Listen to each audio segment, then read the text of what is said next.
টানা তাপপ্রবাহে পুড়ছে দেশ, ভাঙল ৭৬ বছরের রেকর্ড। চলতি মাসের শুরু থেকে টানা তাপপ্রবাহে পুড়ছে দেশ। যত দিন গেছে ততই তীব্র তাপপ্রবাহ বেড়েই চলছে। টানা এতদিনের তাপপ্রবাহ আগে কখনো দেখেনি বাংলাদেশ। এ অবস্থায় দেশের গত ৭৬ বছরের রেকর্ড ভেঙেছে তাপপ্রবাহ, যা এপ্রিল মাসের দীর্ঘ ব্যাপ্তিকাল বলছে আবহাওয়া অফিস। শুক্রবার সকালে আবহাওয়াবিদ মোহাম্মদ ওমর ফারুক জানান, ১৯৪৮ সাল থেকে এক বছরে তাপপ্রবাহের দিনের রেকর্ড ভেঙেছে। গত ৭৬ বছরের ইতিহাসে এবারই প্রথম দীর্ঘ সময় ধরে তাপপ্রবাহ বইছে বাংলাদেশে। টানা অন্তত দুদিন তাপমাত্রা ৩৬ ডিগ্রি সেলসিয়াসের বেশি থাকলে তা তাপপ্রবাহ হিসেবে বিবেচনা করে আবহাওয়া অধিদপ্তর। আর ৪২ ডিগ্রি সেলসিয়াসের বেশি তাপমাত্রাকে অতি তীব্র তাপপ্রবাহ হিসেবে ধরা হয়। চলতি এপ্রিলে ২৪ দিন তাপপ্রবাহ বয়ে যাচ্ছে।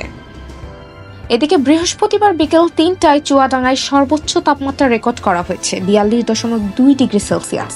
এর আগে বুধবার ৪১.২ ডিগ্রি সেলসিয়াস ছিল। ২২ এপ্রিল সোমবার দেশের সর্বোচ্চ তাপমাত্রা ৪০.৬ ডিগ্রি রেকর্ড করা হয়। এ সময় বাতাসের আর্দ্রতা ছিল ৩৯%। ২০ এপ্রিল শনিবার সন্ধ্যা ৬টায় সর্বোচ্চ তাপমাত্রা রেকর্ড করা হয় ৪২.৪ ডিগ্রি সেলসিয়াস। বাতাসের আর্দ্রতা ছিল ৩২%। প্রখর তাপপ্রবাহ আর গরমে জনজীবন একরকম বিপর্যস্ত।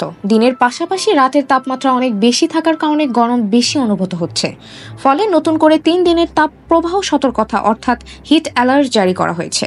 তবে এরপরও তাপমাত্রা শিগগিরই কমার খুব একটা সম্ভাবনা নেই। আবহাওয়া অধিদপ্তর জানিয়েছে, আজ শনিবার দিনের তাপমাত্রা আরও বাড়তে পারে। একই সঙ্গে ২ বিভাগ ছাড়া দেশের আর কোথাও বৃষ্টির সম্ভাবনা নেই।